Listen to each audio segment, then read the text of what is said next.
Hallo zusammen und herzlich willkommen zu einem weiteren Video. Im heutigen Video möchte ich euch einmal zeigen, wie ihr bei einer modernen AMD AI geeigneten CPU-GPU-Kombo, in meinem Fall hier den Geekom, habe ich euch unten in der Beschreibung verlinkt, sowohl den Arbeitsspeicher als auch das Gerät selber, wie ihr dieses Gerät eben erweitern könnt und dann auch später dort Ubuntu installiert, in meinem Fall jetzt die aktuellste LTS-Version 26.04 und auf Ubuntu dann LM Studio installiert. Das ist eine Software, mit der ihr verschiedene Modelle lokal ausführen könnt und eben so verschiedene Modelle testen oder halt auch euch unabhängig machen könnt von solchen Cloud-Service-Anbietern wie JetGPT oder Claude oder was weiß ich nicht was. Ich werde auch, das werde ich aber nicht in diesem Video schaffen, das wird dann ein Follow-up-Video, werde ich euch auch noch zeigen, wie, wenn ihr dann euer System aufgesetzt habt, also hier LM Studio drauf läuft, dann könnt ihr in LM Studio euer lokales AI-Modell in eurem Netzwerk freigeben und könnt dann von euren anderen Clients, euren anderen Rechnern, zum Beispiel auch mittels Claude auf das lokale KI-Modell zugreifen. Das zeige ich euch aber, wie gesagt, in einem anderen Video, weil ich dann im Laufe des Videos einfach gemerkt habe, dass das immer mehr wurde und ich will jetzt auch nicht zu viel Themen in ein Video packen, das finde ich dann schwierig. Deswegen heute geht es um die Erweiterung des Speichers. Wie kommen wir hier an die SODIMMs ran? Was müsst ihr dafür abbauen?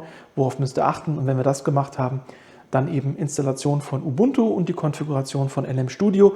Denn auch die Konfiguration unter Ubuntu 26.04 war jetzt in meinem Fall ein bisschen umfangreicher, habe ich euch aber, denke ich, relativ gut in dem Video zusammengefasst. Ich habe auch eine spezifische README-Datei erstellt. Wenn einer die README-Datei haben möchte, kann er sich bei mir melden. Dann schicke ich ihm die rüber, da sind die Befehle nochmal drin. Ansonsten packe ich die wichtigsten Befehle auch in die Videobeschreibung. So, jetzt geht's los. Ich habe dieses System gekauft. Wie gesagt, Ryzen 9 Prozessor mit 16 GB Arbeitsspeicher, also DDR5 SODIMM-Speicher. Und habe mir dann nochmal bei Amazon bestellt, nochmal 24 GB. Ist jetzt eine andere Spezifikation. Ich habe aber bewusst ein Kit bestellt, was schneller ist, ein 5600er Kit. Standardmäßig ist hier, glaube ich, nur ein 4000 oder 4800 Kit drin. Ist aber egal. Das schnellere Kit taktet sich dann automatisch runter, hat also keine, ja, jetzt sage ich mal, größeren Nachteile. Klar, ideal wäre natürlich 2 Sticks mit 5600 zu haben. Habe ich nicht und so wie die Arbeitsspeicherpreise momentan auch sind, sehe ich es nicht ein, da weiter oder halt dann eben 2 Sticks zu kaufen, weil Dual Memory ist mir schon wichtig. Standardmäßig ist hier nur ein SODIMM-Stick drin und es werden eben 2 supported und 2, hätte ich gesagt, ist aus dem Performance-Aspekt heraus eben mit Dual Channel schon besser. Wie kommt ihr überhaupt an die SODIMMs ran? Wir drehen das Gerät um und wie ihr sehen könnt, hier sind jetzt 4 Schrauben. Ganz normale eben Kreuzschlitzschrauben. Dafür habe ich mir auch schon Schraubenzieher vorbereitet. Also es sind alle Schrauben hier drin, Kreuzschrauben. Da braucht ihr sozusagen nichts anderes außer einen Kreuzschlitzschraubenzieher. Was noch wichtig ist, damit ihr an diese Schrauben kommt, das ist wie immer aus der Hölle bei diesen Herstellern. Es ist nicht ganz aus der Hölle wie bei anderen, aber trotzdem noch aus der Hölle. Ihr seht schon, diese Gummifüßchen, die haben hier auch so eine Klebestelle. Zusätzlich haben sie so Nasen, dass man sie eben auch verklemmen kann. Das heißt, man kann sie, nachdem man sie entfernt hat, ohne den Kleber zu erneuern, auch wieder verbauen. Schöner wäre natürlich gewesen, man verzichtet auf den Kleber oder positioniert die Schrauben einfach woanders. Ich verstehe nicht so richtig, worin der Weltuntergang bestehen sollte, dass man die Schrauben sehen kann. Es ist halt so, wie gesagt, wenn ihr das umdreht, dann sind hier eigentlich immer diese Füßchen nochmal drüber und ihr seht gar keine Schrauben. Was ihr dann machen könnt, wenn ihr eben ein kleines Plastikstückchen oder Tool habt, ich habe jetzt hier ein spezielles Tool von iFixit, könnt aber auch irgendein anderes weiches Plastik nehmen, hier dazwischen gehen, das hier so raushebeln, dann kommen eben die Kreuzschlitzschrauben zum Vorschein, die müssen wir einmal lösen. Ich packe die mir dann am besten immer so in ein so ein kleines Viereck, dann kann ich eben verschiedene Vierecke mit den jeweiligen Schrauben befüllen und kommen da später nicht durcheinander, denn sie sind sowohl vom Durchmesser als auch von der Länge unterschiedlich und damit man dann nachher die richtigen Schrauben wieder in die richtige Position packt, nutze ich eben hier diese kleinen Trays. Worauf ihr auch noch achten solltet, hier ist ja die Front, hier ist da ein Ausschalter, das ist auch gekennzeichnet. Das heißt, später müssen wir die Platte wieder so einbauen, dass die auch Richtung Front zeigt. Jetzt nehme ich mir hier nochmal mein Plastikwerkzeug, gehe hier in diese Kante und hebel das hier raus. Müsst ihr mal gucken, links, rechts, irgendwo findet man schon irgendwie einen Weg, da reinzukommen.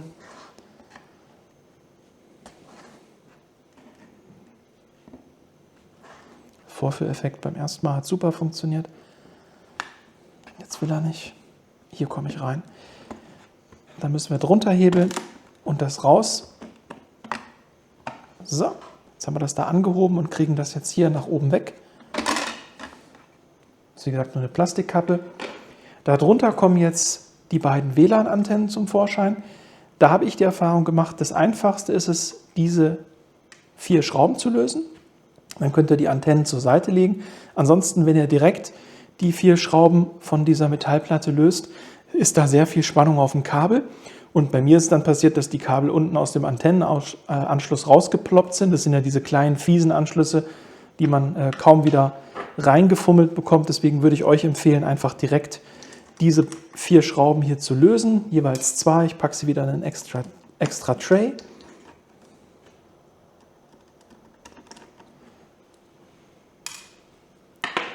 Dann nehmen wir die Antenne hier runter. Ist nochmal ein bisschen verklebt, aber nicht viel. Schauen, dass wir das Kabel von dem Klebestreifen wegbekommen. Legen das hier so zur Seite. Das gleiche machen wir für die zweite Antenne. Da ist wichtig, passt auf, dass euch die Schrauben nicht ins Gehäuse fallen.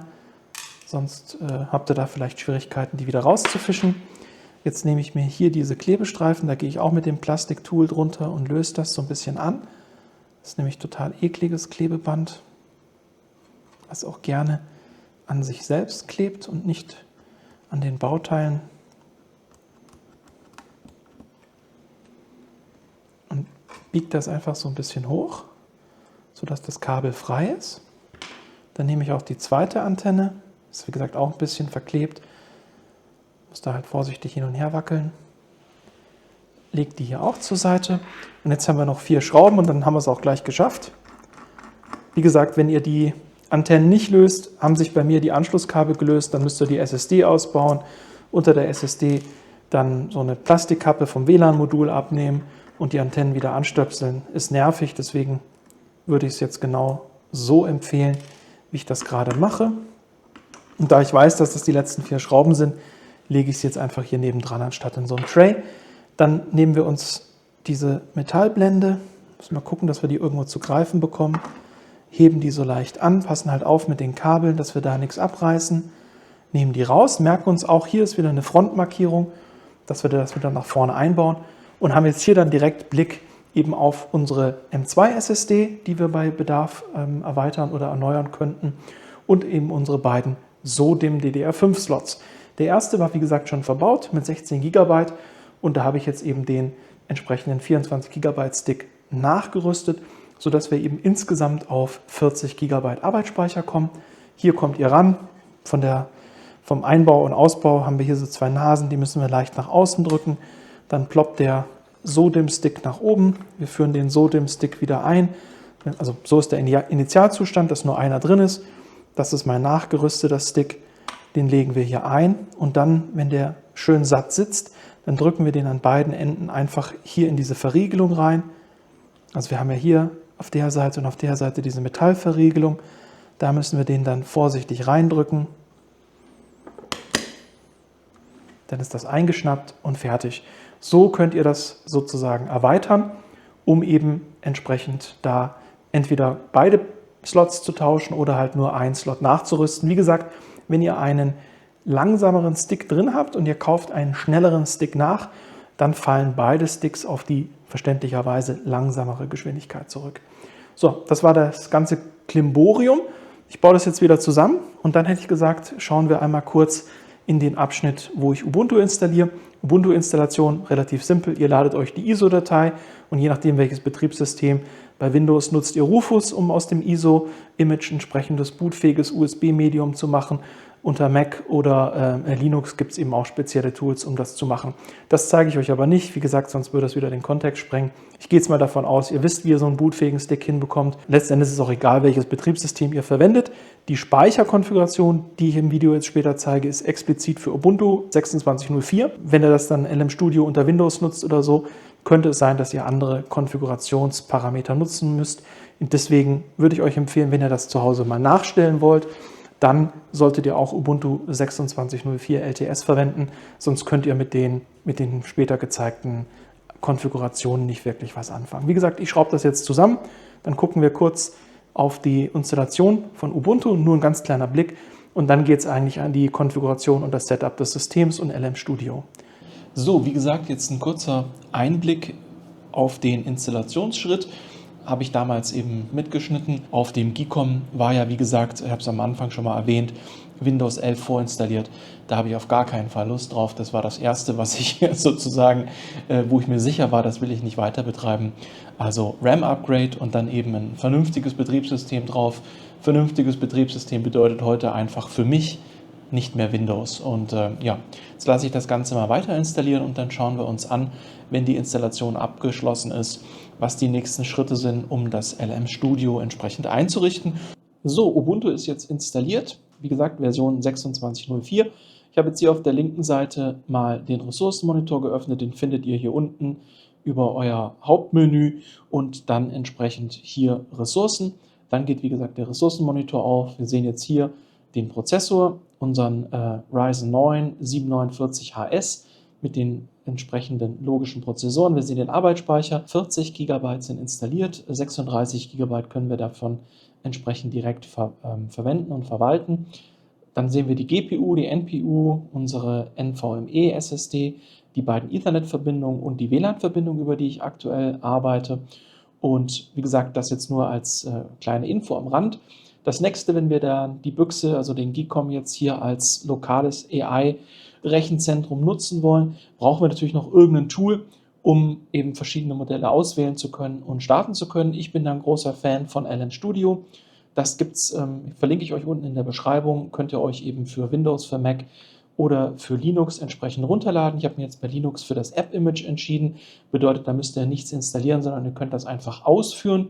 Nachdem ihr das sozusagen runtergeladen habt, das entsprechende App-Image, ist es wichtig, dass ihr, wenn ihr es in einen entsprechenden Ordner kopiert, ich habe mich jetzt in meinem Home-Verzeichnis für einen neuen Ordner namens Prox entschieden. Das heißt also, wir haben hier Stammverzeichnis, Username und dann habe ich einen Ordner Prox erstellt, da habe ich das reinkopiert.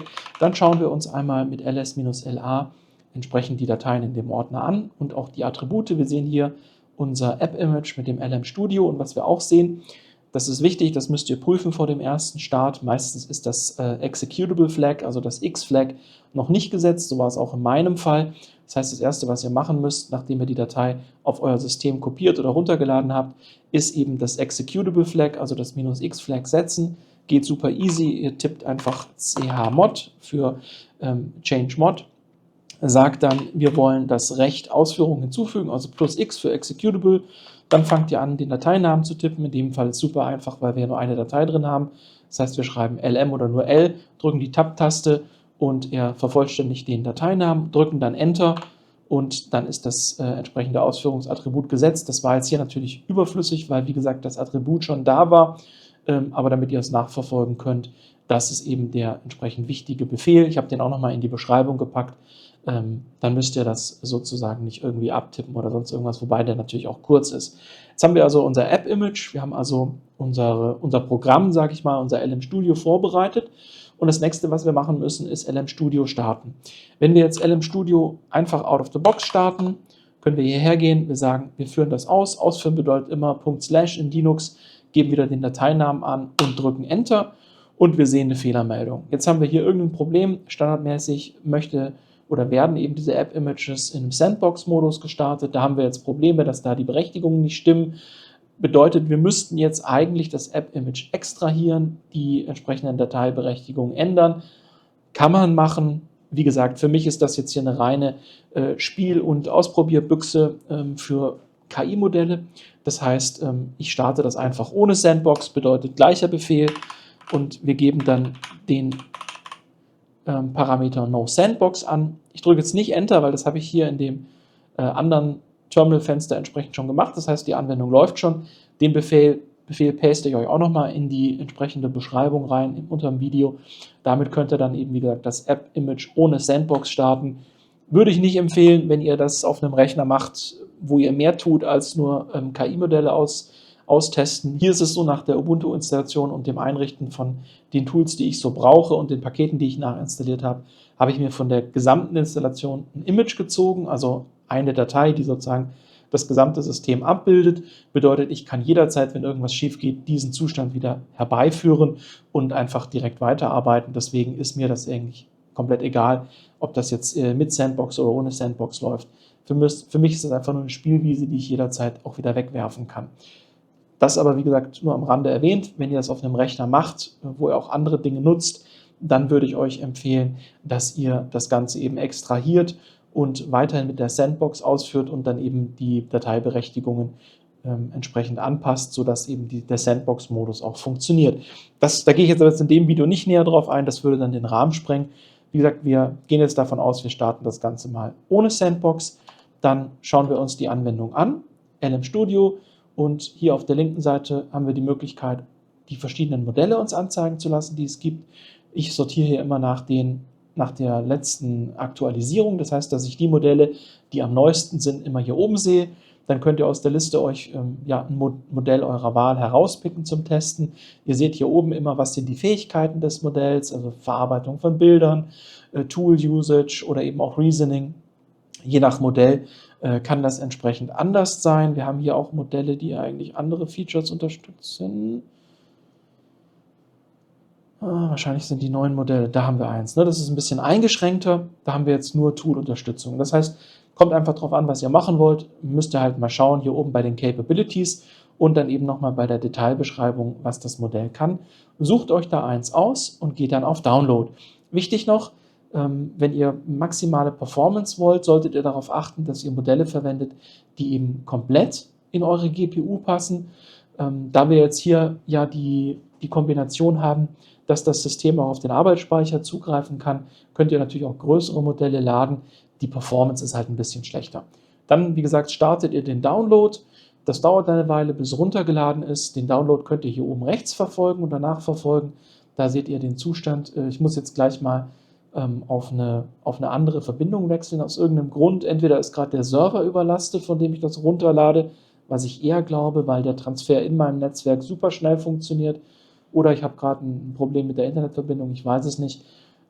Das heißt, ja, normalerweise ist der Download viel, viel schneller. Wir haben jetzt hier nur 200 Kilobyte, das ist echt erbärmlich. Ich kann ja mal ausprobieren, ob bei einem anderen Modell es schneller geht.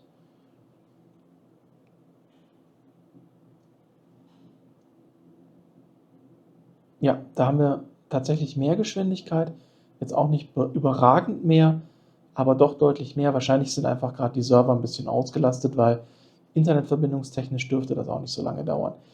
Wie gesagt, ihr wählt euch jetzt also euer Modell aus, ladet das runter und nachdem ihr das runtergeladen habt, könnt ihr das konfigurieren und eben auch so starten, dass ihr auf das Modell von anderen Rechnern in eurem Netzwerk zugreifen könnt. Ich werde das dann, wenn das runtergeladen ist, geht es für euch gleich weiter im Video, dann zeige ich euch, wie ihr das konfiguriert und wie ihr das im Netzwerk startet, und ich zeige dann auch noch, wie ihr das zum Beispiel von einem MacBook aus mittels Claude nutzt, um eben euer lokales Modell anzusprechen, anstelle ein kostenpflichtiges Modell im Internet.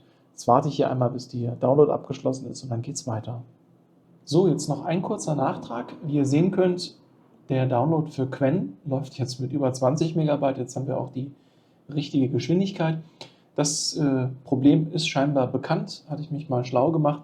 Wenn ihr in LM Studio hier unten auf die Einstellungen geht, ist standardmäßig unter General die Verwendung des eigenen Hugging Face Proxys aktiviert. Also dieser Schalter ist standardmäßig an, und dieser Proxy, der ist wohl bekannt dafür, dass der je nach Auslastung so ein bisschen einen Flaschenhals darstellt. Bedeutet, wenn ihr so ein Problem habt und der Download lange dauert, könnt ihr es entweder direkt manuell runterladen, die Modelle, oder aber wenn ihr sie weiterhin über LM Studio runterladen wollt, deaktiviert ihr diesen Hugging Face Proxy einfach, so wie es bei mir jetzt der Fall ist, dann ist der sozusagen ausgegraut. Dann müsst ihr allerdings den Download, den ihr zuvor gestartet habt, den müsst ihr dann abbrechen und eben nochmal neu starten. Also ich habe jetzt extra mal nur den Qwen-Download abgebrochen und neu gestartet. Seht ihr, ist bei 11 Megabyte die Sekunde. Und jetzt machen wir das gleiche mal für den Google Gemma Download. Das heißt, wir stoppen auch den oder brechen den ab, gehen dann hier links wieder auf unsere Modellsuche, suchen uns unser Gemma-Modell, was wir eben verwenden wollen. Da hatte ich vorher eins, was nochmal ein bisschen größer ist. Welches wollte ich denn? Genau, das hier wollte ich. Das ist das Gemma 4, was eben ja auch Image Support Reasoning hat. Und das wollte ich jetzt einfach mal ausprobieren. Da gehe ich jetzt hier wieder auf Download, starte das also neu. Und dann gucken wir mal, ob sich jetzt auch hier die Download-Geschwindigkeit verbessert. Und wir sehen, auch hier haben wir jetzt eine deutlich höhere Geschwindigkeit. Vorher waren wir bei irgendwie 200 Kilobyte und jetzt eben ohne diesen eingebauten Proxy haben wir da deutlich bessere Werte und das geht auch schneller. Das nur mal so als kleine Info. Wie gesagt, jetzt gleich das runterladen und dann schauen wir uns die Konfiguration des Ganzen an. So, jetzt ist das Modell runtergeladen, beziehungsweise auch beide Modelle. Ich habe jetzt sowohl das Gemma-Modell mit ja, knapp 7,6 GB runtergeladen und auch das Qwen 3.8 mit ja, 17,74, also knapp 18 GB. Und was ich euch auch noch zeigen wollte, ich habe jetzt hier ein System, wo Grafik und CPU in einem Chip sind. Dadurch haben wir den Vorteil, dass wir bei so einem Chip eben auch den Arbeitsspeicher, also den normalen DDR5 SODIMM-Speicher, also in dem Mini-PC-Format ist es eben ein SODIMM, bei einem normalen Desktop-PC wäre es eben der normale DDR5-Stick, dass da eben dieser Systemspeicher auch genutzt werden kann für die Grafik-GPU. Jetzt ist es aber standardmäßig in Linux so konfiguriert, dass das ein relativ niedriger Wert ist. Wie gesagt, ich habe ja jetzt hier 40 GB installiert und könnte also locker 20 oder 30 GB des Speichers für die GPU auch mitverwenden. Das seht ihr dann daran, wenn eben hier eine Warnung steht, dass nicht das gesamte Modell im Speicher verwendet werden kann. Ich blende euch nochmal vom ersten Schritt was ein. Da war nämlich genau hier bei dem entsprechenden Qwen-Modell die Information so, jetzt habe ich es installiert, aber in dem alten Ausschnitt, wie gesagt, den ich jetzt nochmal einblende, steht hier eben, dass nur ein Partial Offload möglich ist. Bedeutet also, dass das Modell nicht komplett in den Speicher passt, was aber nicht stimmt, da physisch eigentlich genug Speicher da ist und es nur eine softwareseitige Limitierung gibt von Linux im Standardumfeld. Ich habe das Ganze jetzt mal entsprechend konfiguriert und auch in der kleinen README-Datei aufgeschrieben, wie ihr da jetzt vorgeht. Also zum einen, das erste, was ihr machen müsstet, ist einmal prüfen, wie viel ist denn sozusagen die Standardeinstellung bei euch im System, also wie viel ist da überhaupt möglich an Speicher, also Arbeitsspeicher, den auch die GPU mitnutzen darf. Dafür könnt ihr den Befehl dmesg nutzen und dann in der Ausgabe eben nach AMD GPU bzw. VRAM, GTT und Memory suchen. Ihr bekommt dann die Aufforderung, euer Passwort einzugeben, weil wir das Ganze als Root-User oder beziehungsweise halt mit erhöhten Privilegien machen müssen. Deswegen führen wir dmesg auch mit sudo aus. Und das Ergebnis ist dann eben, dass wir hier angezeigt bekommen, wir haben ja nach AMD GPU und VRAM und wie gesagt GTT und Memory gesucht. Also wir sehen hier VRAM, also der Videospeicher, der GPU wirklich dediziert zur Verfügung steht, also verlötet ist, auf dem Chip sich befindet, haben wir hier 4 GB. Dann haben wir eben hier auch nochmal die Information, dass es eben 4 GB ist. Was wir aber zusätzlich noch haben, ist eben der Bereich des, sage ich mal, ja, dynamischen Speichers, also der mitgenutzt werden kann. Und den habe ich jetzt schon auf 28 GB hochgesetzt.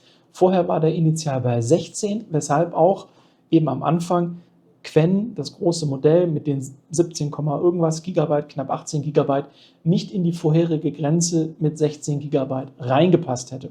Also das Erste, was ihr machen müsst, schauen, auf was steht das Limit, dann natürlich überlegen, wie viel physischen Speicher habt ihr wirklich zur Verfügung. Also wie gesagt, wenn ihr jetzt 40 GB habt, würde ich nicht mehr als 30 GB in Richtung GTD oder GTT zur Verfügung stellen. Deswegen, wie gesagt, ich bin jetzt auch knapp unter 30 GB. Dann das nächste, wir müssen in Erfahrung bringen, welchen Konfigurationsparameter oder welchen Präfix wir setzen müssen für die Konfiguration. Dafür schauen wir auch einmal nach, was das System aktuell verwendet. Dafür nutzen wir lsmod, suchen dann wieder nach AMD, TTM oder TTM. Das sind sozusagen die beiden Präfixe, die mir jetzt bekannt sind, die man eigentlich so standardmäßig verwendet. Und wir sehen jetzt hier, es gibt in der aktuellen Konfiguration keinen Wert AMD TTM, bedeutet, das System arbeitet mit dem Präfixparameter TTM. So, jetzt haben wir also herausgefunden, wie viel Speicher ist aktuell konfiguriert, wie ist der Präfix für unsere Parameter, wenn wir dieses Limit erhöhen wollen. Und der nächste Schritt ist jetzt, dass wir uns die Konfigurationsdatei einmal anschauen und anpassen. Konfigurationsdatei liegt eben unter etc default grub. Die öffnen wir mit Nano.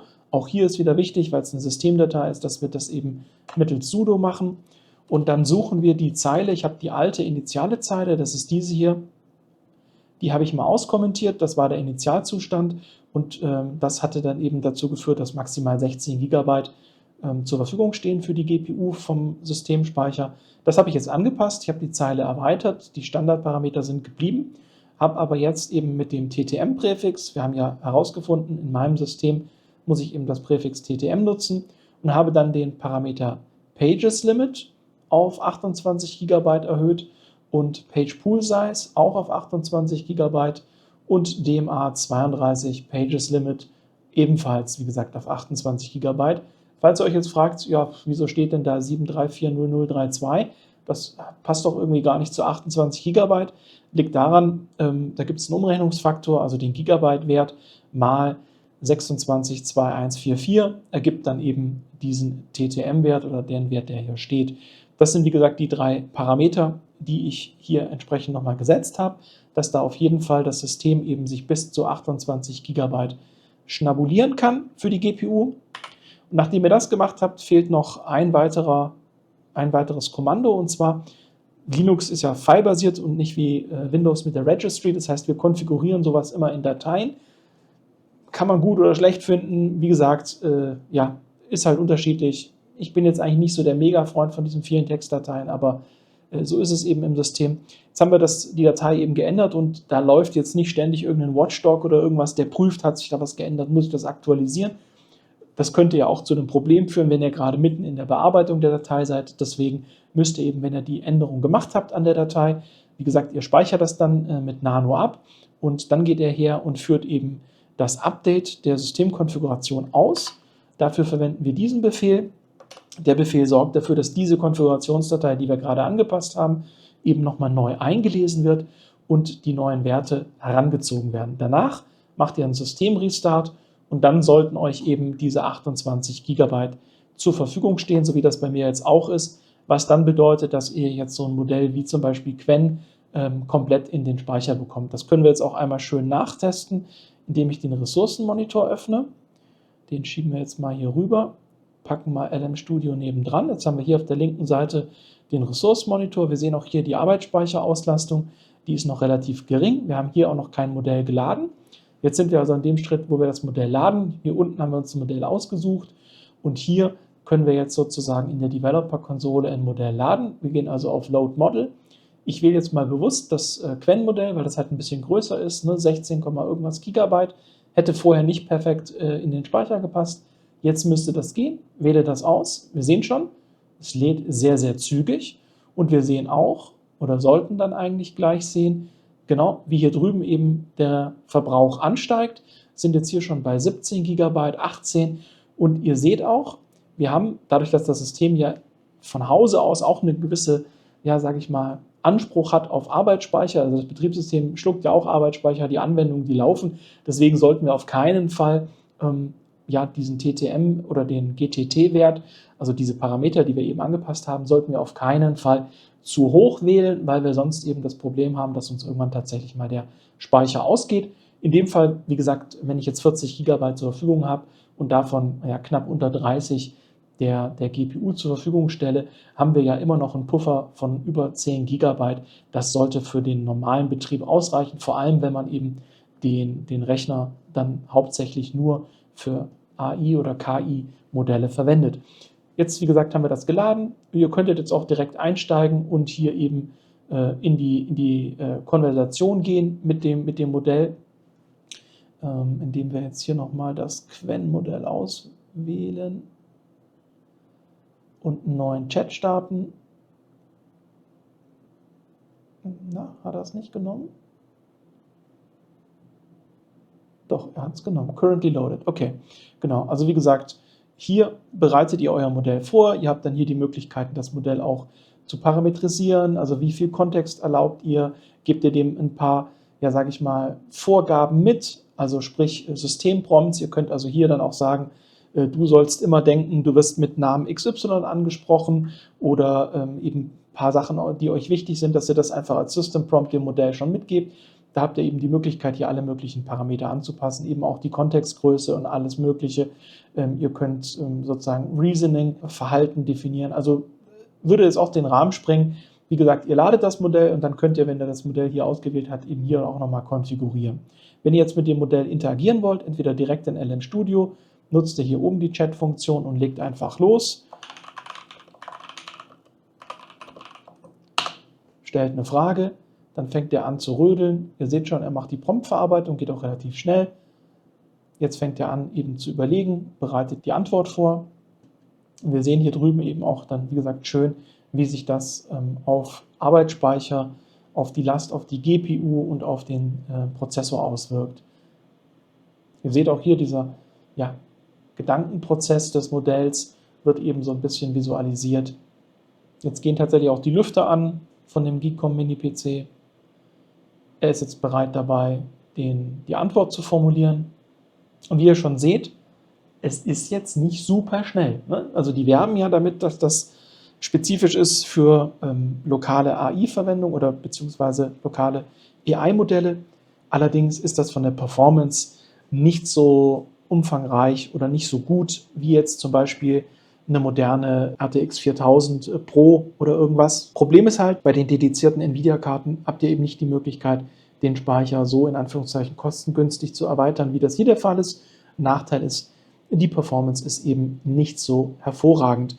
Das Schöne ist bei so einem langsamen Modell, ihr könnt eben diesen Gedankenprozess, oder was heißt Gedankenprozess, den Konstruktionsprozess des Modells, also wie er Antworten formuliert, wie er vorgeht, könnt ihr hier halt gut mitverfolgen, weil das so langsam ist. Und am Ende, wie gesagt, kommt eben dann die Antwort, die wir jetzt dann gleich sehen. Er sagt hier schon, ich bin Qwen, ein großes Sprachmodell.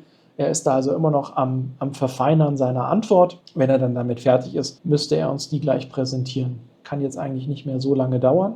Interessant sehen wir jetzt hier auch, dass er explizite Anweisungen bekommen hat. Also das Modell wurde explizit darauf trainiert, nicht zu sagen, es sei Qwen 2.5. Was jetzt für mich darauf schließen lässt, dass sie wahrscheinlich als Basis Qwen 2.5 genommen haben und aufgrund des starken Trainings von Qwen 2.5 auch dann eben das neuere Qwen 3.8 immer noch mal gerne gesagt hat, es sei Qwen 2.5 und wahrscheinlich haben sie das nicht komplett rausbekommen, also haben sie das dem Modell sozusagen als Regel mitgegeben. Solche kleinen Feinheiten finde ich immer ganz spannend, denn das ist das, was, wenn das Modell sehr schnell funktioniert oder der, Konstruktionsprozess des Modells für die Antworten, dann sind das Dinge, die für den Nutzer gar nicht mehr transparent sind und dann denkt er arbeitet da mit einem super neuen Modell und wie wir jetzt gerade schon gesehen haben, ist es eben kein neues Modell, weil man hier eben einen Selbstkorrekturprozess eingebaut hat, um eben zu verhindern, dass er uns eigentlich die Wahrheit sagt, denn die Wahrheit wäre, dass das Ganze noch ziemlich nah an Qwen 2.5 ist, sonst hätte man eben diesen Selbstkorrektur- oder diesen Selbstkorrekturprozess eigentlich nicht gebraucht. Also wie gesagt, das muss jetzt nicht in jeder Antwort dann dazu führen, dass er sagt, er sei Modell Qwen 2.5, aber es ist wohl vorgekommen und deswegen wurde dieser Selbstkorrektionsmechanismus damit eingebaut. Also kann dann auch ganz spannend sein. Wir sehen, er hat jetzt tatsächlich für diese einfache Frage 2 Minuten 22 Sekunden für die Antwort gebraucht. Jetzt machen wir mal zum Vergleich. Ich werde das Modell nochmal rausnehmen und das kleine Gemma-Modell laden. Das würde nämlich prinzipiell schon eher in einen Bereich reinpassen, der unsere GPU von Hause aus unterstützt. Und schauen wir mal, wie da dann die Performance ist. Stellen, hätte ich gesagt, genau die gleiche Frage.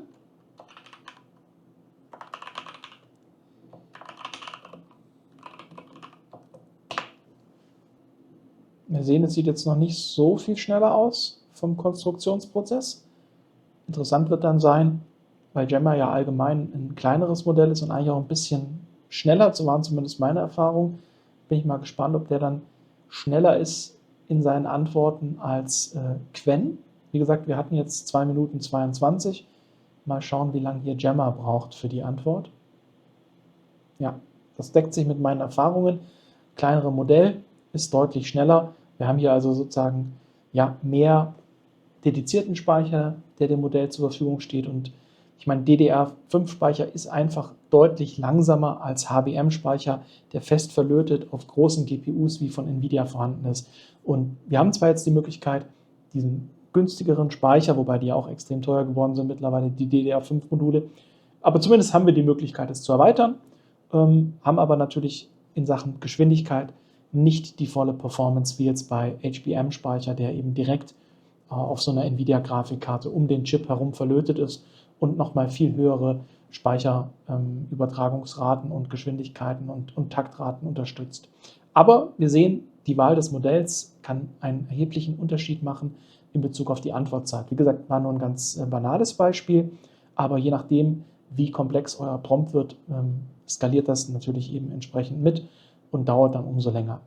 Insofern war es das fürs heutige Video. Jetzt habt ihr einmal gesehen, wie man den GEECOM entsprechend erweitert, ganz am Anfang, wie ich da sozusagen den auseinanderbaue und die SODIMMs erweitere, dass wir ein bisschen mehr Arbeitsspeicher haben und eben so ein Plain-Setup oder so ein kleines Dummy-Setup von LM Studio auf dem Rechner selber. Das mit Claude, hätte ich gesagt, verschieben wir dann vielleicht auf ein anderes Video. Der Kontext ist jetzt schon ziemlich groß geworden und ich denke, sonst ist das ein bisschen viel für ein Video. Ich hoffe, es war was Hilfreiches für euch dabei. Würde mich freuen, wenn ihr auch im nächsten Video wieder mit einschaltet. Bis dahin euch eine gute Zeit und ciao.